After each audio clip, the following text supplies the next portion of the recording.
करिश्मा। Bulletin की शुरुआत इस वक्त की बड़ी खबर के साथ। गुजरात से इस वक्त एक बड़ी खबर, भूपेंद्र पटेल चुने गए हैं विधायक दल के नेता।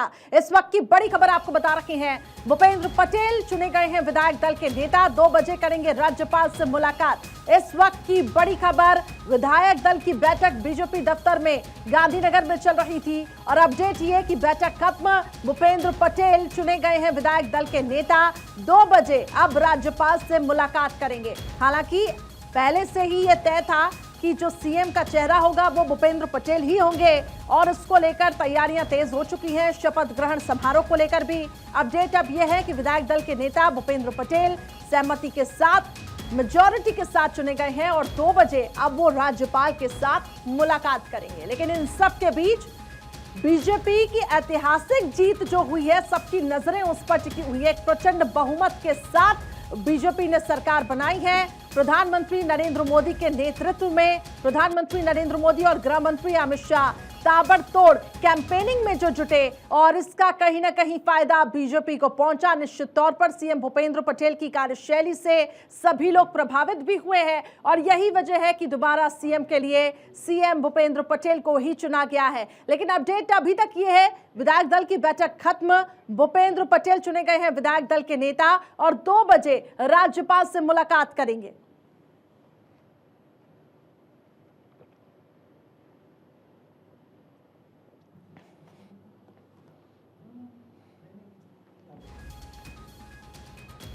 तो इस वक्त की बड़ी खबर आपको बता रहे हैं,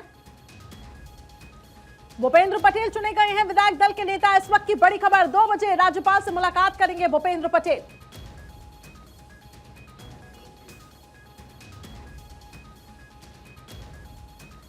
तो भव्य और दिव्य शपथ ग्रहण की तैयारियां अब तेज हो चुकी हैं बीजेपी दफ्तर में। एक तरफ आपको बता दें, ये जो जीत शानदार रही, इसको लेकर शपथ ग्रहण समारोह काफी ज्यादा ऐतिहासिक होगा और काफी ज्यादा भव्य होगा। इसको लेकर तैयारियां जोरों शोरों पर हैं और यह अपडेट है कि प्रधानमंत्री नरेंद्र मोदी भी पहुंचेंगे और इसके साथ साथ दिग्गज नेता भी शपथ ग्रहण समारोह में पहुंचेंगे। तो दूसरी बार सीएम भूपेंद्र पटेल ही बनेंगे। जीत शानदार, शपथ ग्रहण समारोह को लेकर अब भव्य तैयारियां, सबकी नजरें उसी पर टिकी हुई है। हालांकि भारत 24 आपको पल पल की अपडेट दे रहा है कि कौन कौन से बड़े चेहरे जो कि शपथ ग्रहण समारोह में शामिल होने जा रहे हैं, जिसमें सीएम योगी आदित्यनाथ, स्मृति ईरानी, इसके साथ साथ बीजेपी की तरफ से जो तमाम दिग्गज नेता हैं, सभी इसमें शामिल होंगे।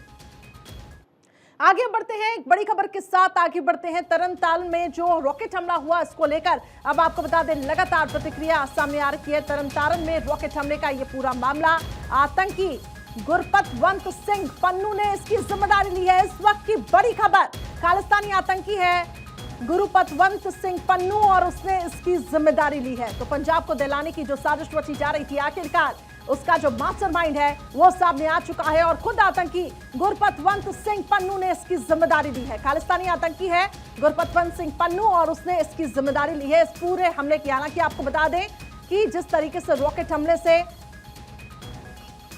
जो पूरा ऑफिस है, जो पूरा प्रीमाइस है, उसको दहलाने की कोशिश की गई थी, सिक्योरिटी फोर्सेस को नुकसान नहीं पहुंचा, ये राहत भरी खबर। लेकिन एक तरफ जो पंजाब के डीजीपी हैं वो साफ तौर से कह रहे हैं कि आतंकियों के निशाने पर पंजाब पुलिस है, हम सख्त से सख्त कार्रवाई करेंगे, मुंह तोड़ जवाब देंगे। तो दूसरी तरफ आम आदमी पार्टी साफ तौर से ये कह रही है कि हम सख्त से सख्त कार्रवाई करेंगे और आम आदमी पार्टी के आने के बाद ही इन आतंकियों पर कार्रवाई हो रही है। हालांकि बीजेपी ने इस पर निशाना जरूर साधा। उन्होंने साफ तौर से कहा कि पंजाब में बिगड़ती लॉ एंड ऑर्डर का नतीजा है कि इस तरीके से सिक्योरिटी फोर्सेस पर हमला हो रहा है। लेकिन अपडेट इस वक्त की यह है कि आतंकी गुरपतवंत सिंह पन्नू ने इस पूरे आतंकी हमले की जिम्मेदारी ली है। खालिस्तानी आतंकी है ये, जिसने पंजाब को दहलाने की कोशिश की है। तो इस वक्त की बड़ी खबर, तरनतारन में रॉकेट हमले का ये पूरा मामला और इसमें अपडेट ये कि गुरपतवंत सिंह पन्नू ने इस पूरे आतंकी हमले की जिम्मेदारी ली है। खालिस्तानी आतंकी है जिसने पंजाब को दहलाने की कोशिश की है और ये तस्वीरें आपको दिखा रही हैं जो थाने पर रॉकेट लॉन्चर से हमला किया गया।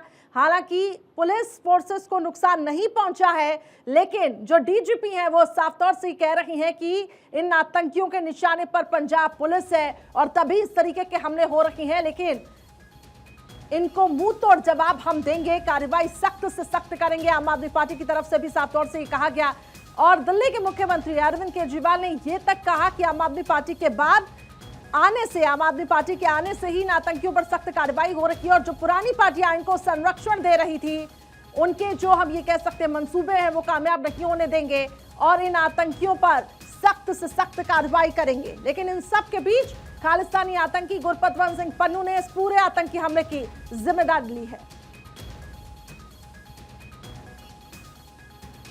तो तरन तारण में रॉकेट लॉन्चर से जो हमला हुआ, इसकी जिम्मेदारी गुरपतवंत सिंह पन्नू खालिस्तानी आतंकी ले ली है। लेकिन सवाल यह है कि आखिर क्यों पुलिस फोर्सेस को टारगेट किया जा रहा है? क्या इन आतंकियों में काफी ज्यादा बौखलाहट है और उस बौखलाहट का नतीजा साफ तौर से देखने को मिल रहा है। हालांकि बीजेपी ने साफ तौर से कहा कि ये बिगड़ती लॉ एंड ऑर्डर का नतीजा है, बिगड़ती लॉ एंड ऑर्डर का एग्जाम्पल है, तभी इस तरीके से हमले हो रहे हैं। लेकिन आम आदमी पार्टी कह रही है हम सख्त से सख्त कार्रवाई कर रही हैं और ये दरअसल आतंकियों की बौखलाहट है।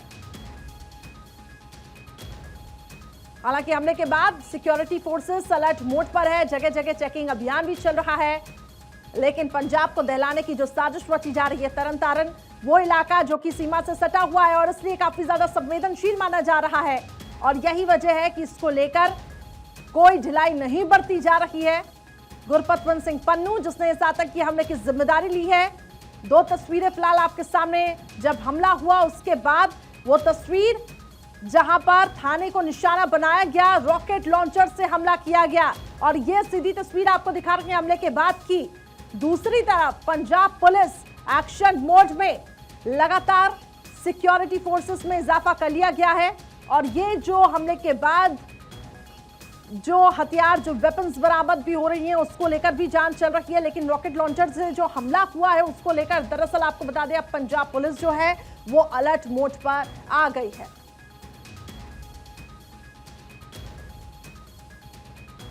तो आम आदमी पार्टी और बीजेपी उस पूरे मामले में एक दूसरे पे आरोप प्रत्यारोप भी लगा रखी है।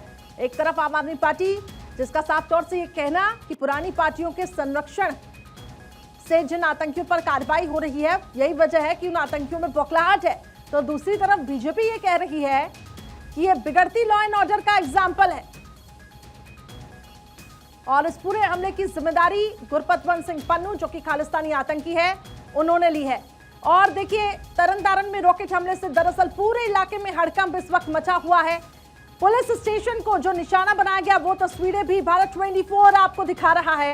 इसके साथ साथ रॉकेट लॉन्चर से बताया जा रहा है ये हमला किया गया, इस हमले को अंजाम दिया गया जिससे पंजाब को दहलाने की कोशिश और एक साफ तौर से तनाव वहां पे फैलाने की कोशिश। हमले में जानमाल का कोई नुकसान नहीं हुआ, राहत भरी खबर, सिक्योरिटी फोर्सेस को नुकसान नहीं हुआ, लेकिन पुलिस थाने की बिल्डिंग क्षतिग्रस्त हुई है। हमले के बाद पूरे इलाके को सील कर दिया गया है। एहतियातन के तौर पे सिक्योरिटी फोर्सेस का भी हम ये कह सकते हैं उनको भी बढ़ाया गया है। रात 1 बजे सरहाली थाने पर यह हमला हुआ था। मोहाली सेक्टर 77 में आरपीजी अटैक हुआ था और वो तस्वीरें आपके सामने हैं।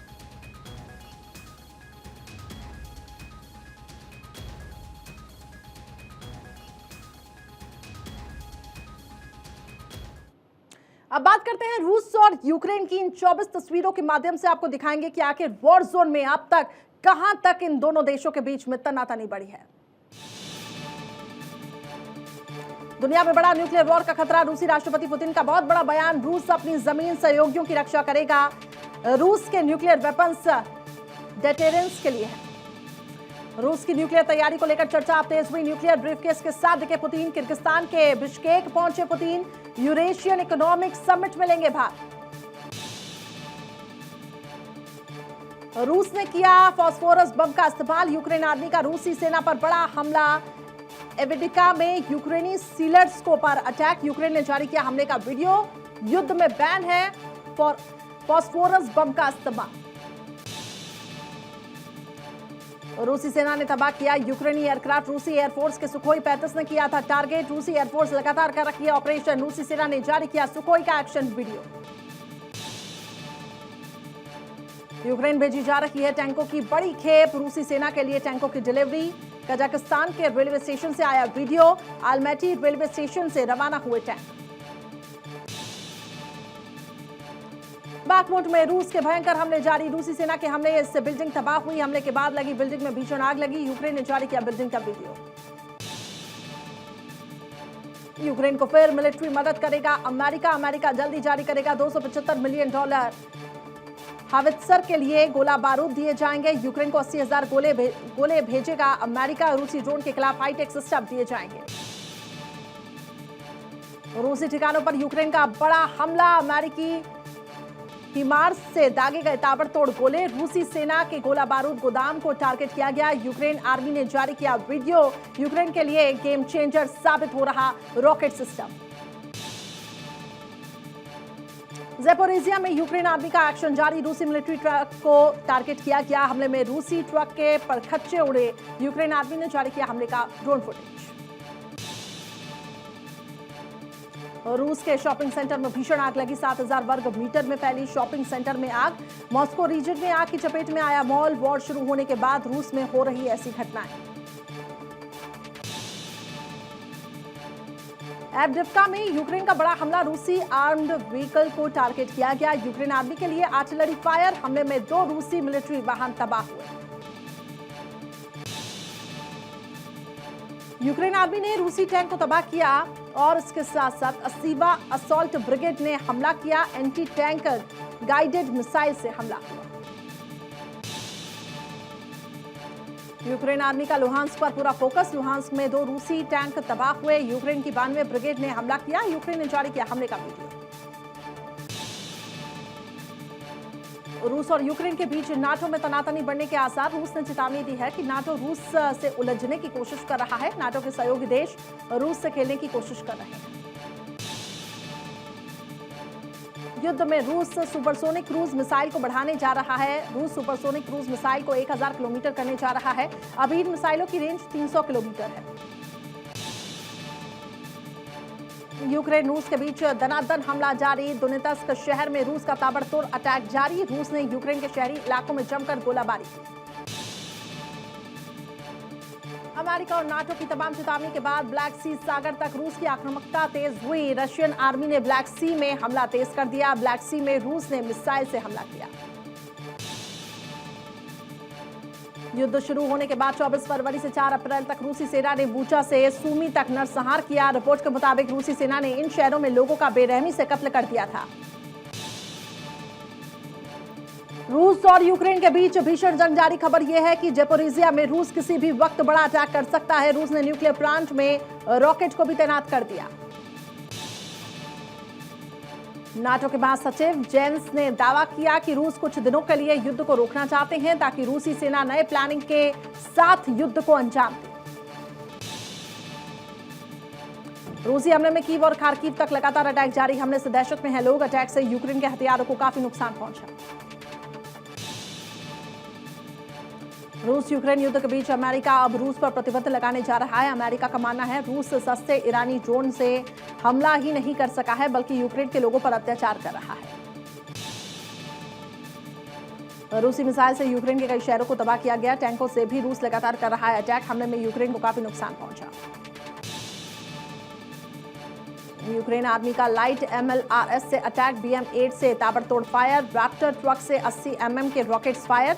एयरक्राफ्ट से दागे जाते हैं ये रॉकेट्स। इस वक्त की बड़ी खबर महाराष्ट्र के नासिक से मिल रही है जहां पे भीषण हादसा हुआ है। अपडेट्स ये है कि टायर फटने से डिवाइडर से कार टकराई है। काफी दुखद ये पूरा घटनाक्रम। हादसे में 5 लोगों की मौत बताई जा रही है। इस वक्त की बड़ी खबर आपको बता रहे हैं। बड़ी और दुखद खबर। महाराष्ट्र में भीषण सड़क हादसा हुआ। टायर फटने से डिवाइडर से ये कार टकराई जिसमें 5 लोगों की मौत हो गई है। तो महाराष्ट्र के नासिक से ये खबर निश्चित तौर पर काफी ज्यादा दुखद ये पूरा घटनाक्रम। टायर फटने से डिवाइडर से कार जाकर टकराई और इस पूरे हादसे में 5 लोगों की मौत हो गई है। और ये घटना असल की तस्वीरें आपको दिखा रखी हैं। देखिए किस तरीके से कार क्षतिग्रस्त हो चुकी है। कार के परखच्चे ही उड़ गए हैं। इससे अंदाजा लगाया जा सकता है कि हादसा आखिर कितना भीषण होगा। हालांकि अब वहां पर तनाव का माहौल तो है ही, लेकिन लोगों का जुटना शुरू हो चुका है। पुलिस वहां पर पहुंची है। टायर फटने से डिवाइडर से ये कार जाकर टकराई जिसमें 5 लोगों की मौत हो गई। तो ऑन द स्पॉट ये डेथ हुई है। 5 लोग इस हादसे में जान उन्होंने गंवाई है। टायर फटने से दरअसल ये कार जाकर डिवाइडर से टकराई और दूसरी कार भी आप देख पा रहे होंगे जो कि क्षतिग्रस्त हो चुकी है पूरी तरीके से। महाराष्ट्र के नासिक में भीषण हादसा हुआ है।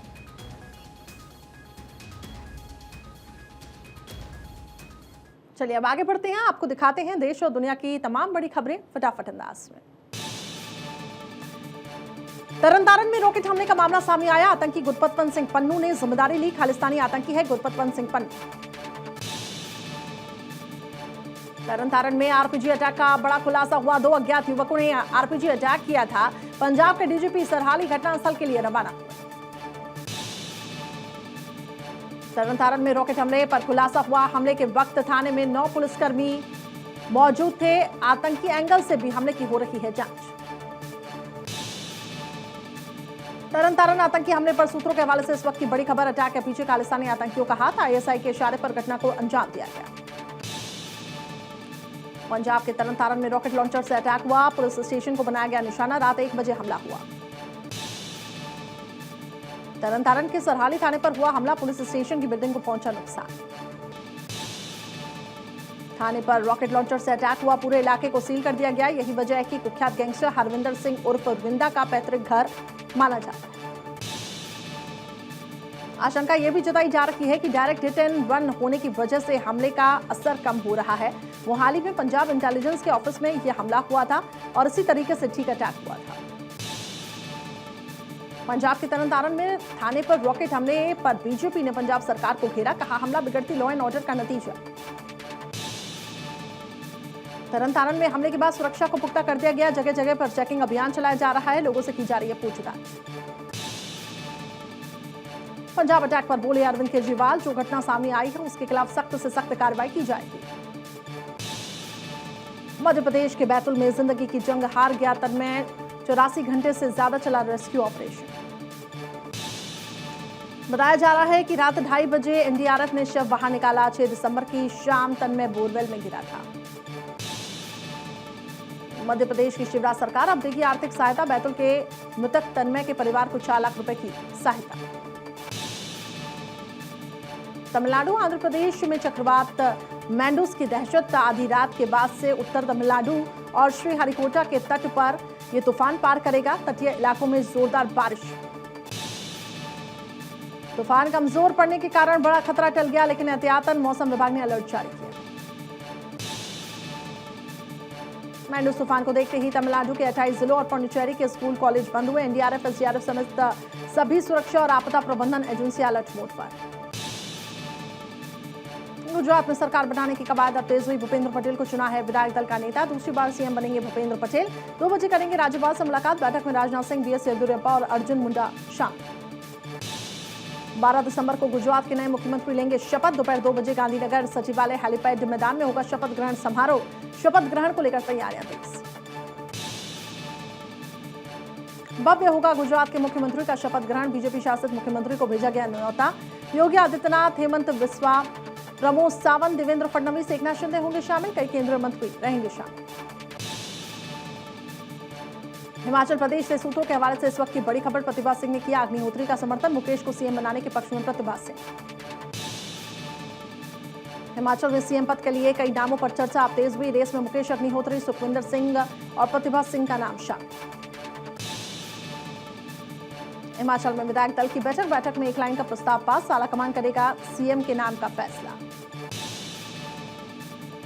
शिमला में हुई कांग्रेस विधायक दल की बैठक के सभी 40 विधायक मौजूद रहे।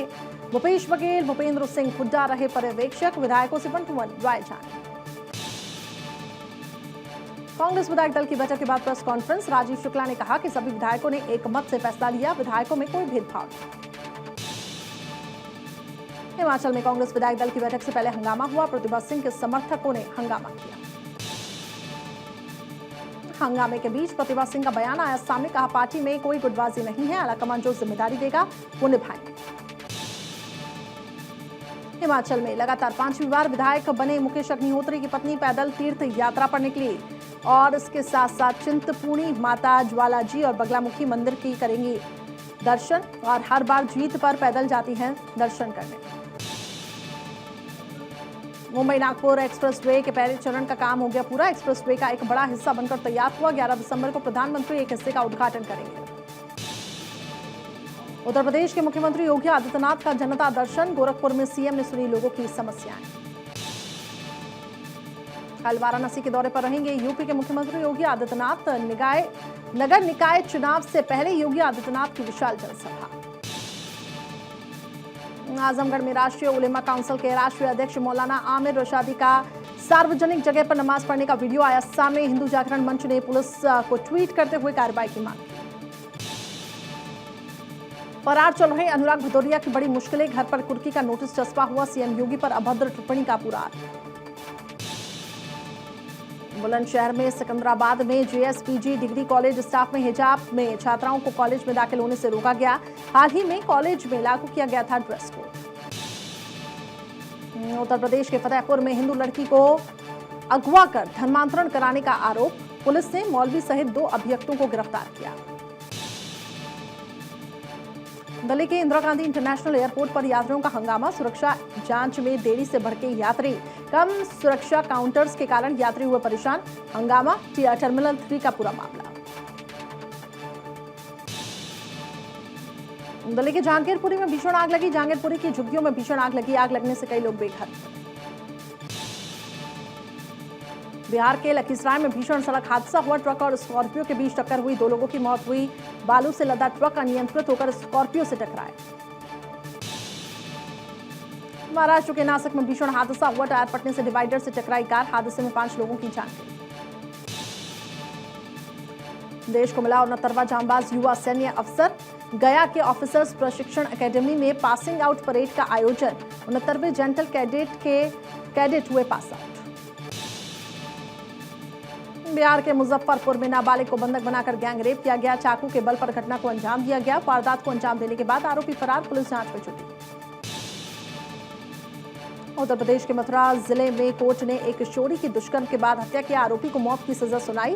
कोर्ट ने मात्र 7वें दिन में सुनवाई के बाद अपना फैसला सुनाया। इस पूरे मामले में फास्ट ट्रैक कोर्ट के तहत सुनवाई हुई। झारखंड के सिमडेगा नाबालिग लड़की की अपहरण की कोशिश नाकाम हुई। लोगों ने आरोपी फैजल को पकड़कर पुलिस के हवाले किया। तेलंगाना में एक लड़की को घर से जबरन अगवा किया। दबंगों ने घर में घुसकर तोड़फोड़ की। परिवार ने पुलिस पर कार्रवाई न करने का आरोप लगाया। मध्य प्रदेश के जबलपुर में कोचिंग पढ़ने जा रही छात्रा पर हमला हुआ। घायल छात्रा अस्पताल में भर्ती। फरार आरोपियों को पुलिस ने गिरफ्तार किया। अलीगढ़ में पति ने पत्नी से मांगा आलू का पराठा। पति पत्नी के बीच हुआ विवाद के बाद पत्नी और साधु पर युवक की हत्या का आरोप। मृतक के परिजनों ने आरोपी पत्नी को पुलिस के हवाले किया। उत्तर के बदायूं में पुलिस और लोगों के बीच झड़प हुई। गुस्साए लोगों ने पुलिस पर पथराव किया। कई लोग चोटिल हुए। हालातों पर काबू करने के लिए पीएससी ने संभाला मोर्चा। उत्तर प्रदेश के गोंडा में मोबाइल टॉवर पर चढ़ा नशे से धुत युवक। पीएम और सीएम को बुलाने की जिद पर अड़ा शराबी। घंटों तक चलता रहा शराबी का ड्रामा। पुलिस ने युवक को समझाकर नीचे उतारा। मध्य प्रदेश के इंदौर में गुरुद्वारे से कूदी छात्रा की हालत गंभीर। अस्पताल में भर्ती। सीसीटीवी फुटेज के आधार पर पुलिस जांच में जुटी।